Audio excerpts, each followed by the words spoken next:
A Dutch translation. The only crisis I think that we're facing at the moment, this end game, as Omid Scobie puts it, is an end game for Omid Scobie. I'm going to cut through all this crap. I'm going to tell you the names of the two Hey, y'all, come look at this. senior royals who are named in that Dutch version of the book.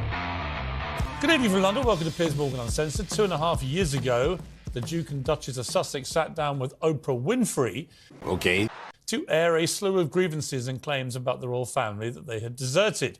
The most incendiary claim was that members of the royal family had raised, quotes, concerns in multiple conversations about what skin colour baby Archie's skin would be. And also concerns and conversations about how dark his skin might be when he's born. What? About So that was a f***ing lie. how dark your baby is going to be? Potentially, and what that would mean or look like. Hold up. There's Stop several right now. There's several conversations. There's a about conversation with you it. With Harry. about Stop it. how dark your baby is going to be? Potentially, and what that would mean or look like. Ooh. And you're not going to tell me who had the conversation? I think that would be very damaging to them. Okay. Compartmentalized Because they were concerned conversations. that if he were too brown, that would be a problem. Are you saying that? I wasn't able to follow up What? with why, but that if that's the assumption you're making, I think that feels like a pretty safe one. You see, that's just an allegation of racism right there. It's not ambiguous. That is Meghan Markle accusing a member of the royal family of being racist, judging somebody according to the colour of their skin and how brown they are. There's no room for thinking it's anything else. Now, the impact of that claim was extraordinary. Fact. The claims were reported breathlessly across the world. Tens of millions of people, hundreds of millions, were left with the unavoidable impression that Britain is a racist country with racists at the heart of our royal family. But just the fact that there is, according to both of them, this ongoing blatant racism, not only in the UK tabloid press, but in the family. But for some people in this country, a blanket denial of racism, like What the hell? the one that we heard from Prince William yesterday, just isn't enough. Buckingham Palace is racist. Because among the more shocking revelations was that it's sort of overt racism she faced within the royal family. But here it is, a couple that's truly in love. And the thing that you want to question is their skin tone. I hope all those people are having severe second thoughts or buyer's remorse about believing what Meghan Markle and Prince Harry said. I don't need to, because that day I said I didn't believe a word of it. And I had to leave my job because I didn't believe them, even though I think they were lying. Well, for 2.5 years, there's been frenzied speculation about who these supposedly racist royals are. Just about every single member of the royal household has been implicated in the rumours at some point. And that surely isn't fair, is it? Just guilt by collective association? Especially if you believe, as I do, as I've always said, that the claims, in my opinion, are completely and utterly baseless. That speculation reached fever pitch again this week because of this Weasley lickspittle Omid Scobie. He's Okay, I'm listening. You have my attention. the client journalist of the Sussexes. He's always the first to publish their Soviet-style official statements and defend their indefensible deeds. He's like that guy, Comical Ali. Do you remember him? Who fronted up for Saddam Hussein in the Iraq War. Wait a minute. Wait a minute. And would literally say, we've got him on the run, as the American howitzers were coming over his head. Well, Meghan Markle famously denied briefing Scobie for his last book, Finding Freedom. But then she was forced a few months after it came out to apologise in court and admit that actually she'd briefed one of her aides to go and tell Scobie all the laundry. Are you serious? So when it emerged that the latest book contained new details on those race accusations, well, let's just say I've made my own assumptions about where Scobie could have got that information from, because it wasn't King Charles. So that only leaves the other person on the end of the fact of that correspondence. That's Meghan Markle, or maybe Harry, her husband, or maybe one of their mutual friends that Scobie keeps boasting he has. Scobie says he knew the names of the accused royals, but couldn't use them for legal reasons. That's in the English version of his book. Then, as everybody now knows, the names suddenly appeared in a Dutch translation of the book. And by appeared, I mean they were sent to journalists who couldn't believe what they were reading. They went into bookstores where people could buy it. Well, last night I decided this was all ridiculous, and it was time to name the two royals implicated in those racism claims. They are, as I said last night, King Charles, Prince Charles as he was then, and What? Catherine, the Princess of Wales. I did that for several reasons. First, the speculation was once again raging out of control, as it has for 2.5 years. Second, it made no sense that Dutch journalists and Dutch people who bought copies before the publisher withdrew them, would know these names, members of our royal family, when the British people were prevented from knowing them. Thirdly, once you know the names, it becomes blindingly obvious to anyone with even half a brain that these allegations are ridiculous. Whatever your view of the monarchy, I don't think any serious person really believes that anything they've seen or heard from King Charles or the Princess of Wales suggests they have even the tiniest racist bone in their bodies. Okay, I'm listening. You have my attention. Or would judge anybody according to the shade of their skin. And once again, it's worth remembering what Prince Harry eventually said about these accusations when he was promoting his book. And before we play the clip, just to remind you, Okay. after launching this racist bombshell 2.5 years ago, it never got mentioned again. Not in the 6-part Netflix series, which mentioned everything else in their lives. Not in the 12-part podcasts for Spotify. Okay, I'm listening. You have my attention. Meghan Markle did, never mentioned. And it never got mentioned in Harry's over 400-page book. 150,000 words of stuff about his entire life, but not a mention. Wait for it. Of the supposed racism by members of his own family, which he had launched as a missile against that family on Oprah Winfrey. So this is what he said to Tom Bradby at ITN at the start of this year when promoting the book.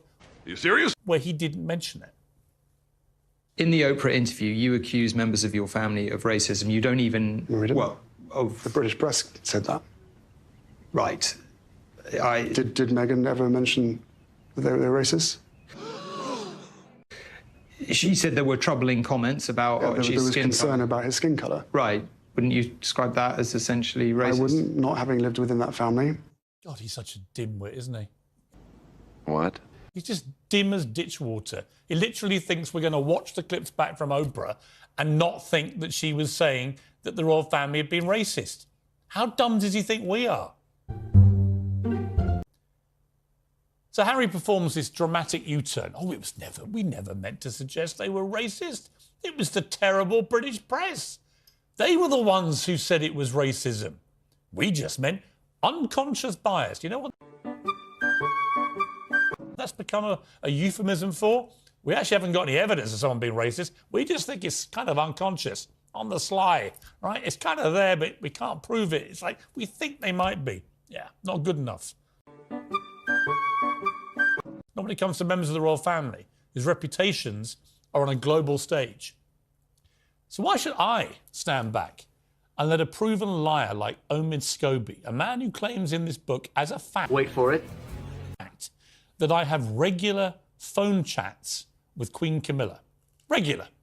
Do you know how many times I've spoken to Queen Camilla on the phone in my entire 58-year life? 0. That doesn't make sense.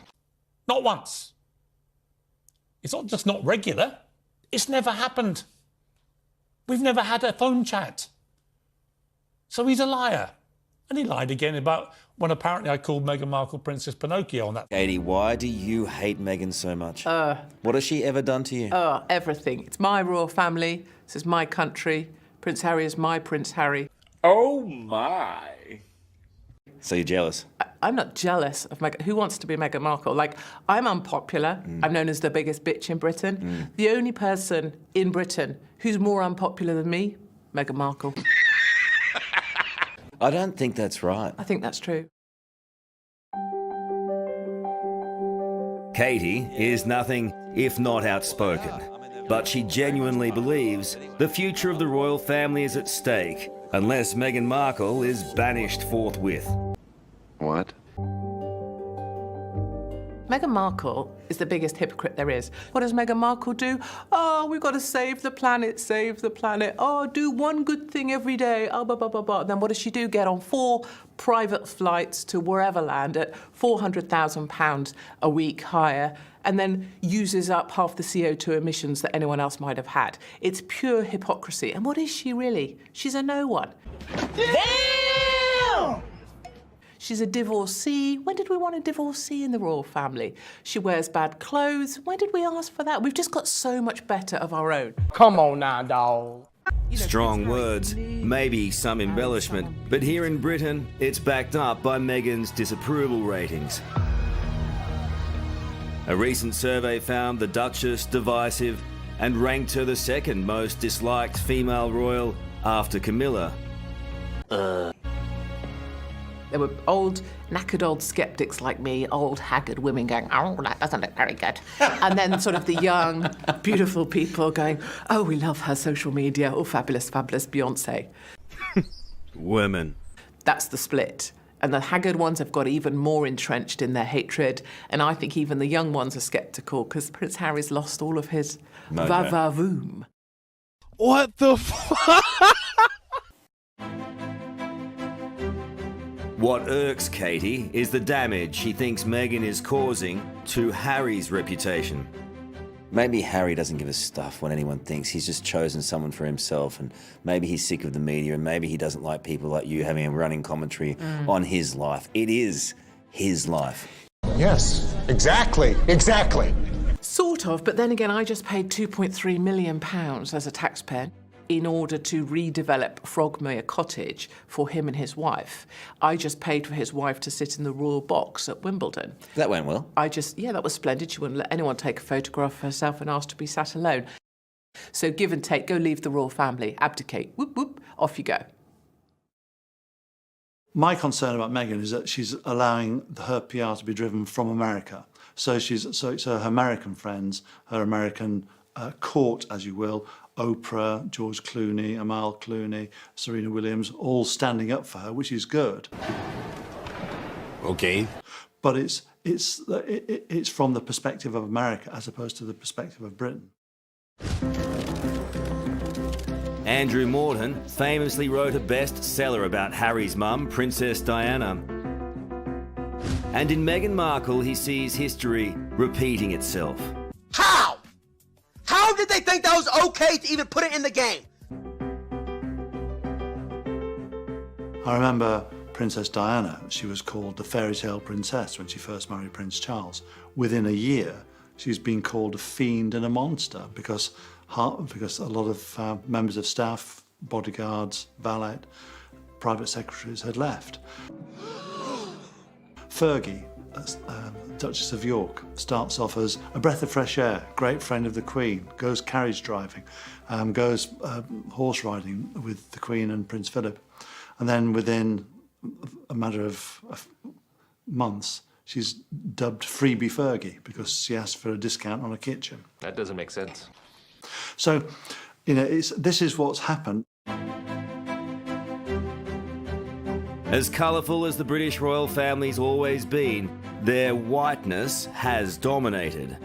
And that brings us to a sensitive subject. I think that's where people go with this. If I criticise Meghan, as we can hear I am, people say, well, you're racist. And honestly, it's not even a second thought to me. It only comes up in the minds of those who are truly racist, and that's never people like me. I'm just observing the dress is better on Kate, how she wears it is better. So this racist thing is really old and tired, but I think it's just people's way of sort of saying, you must not criticise Meghan.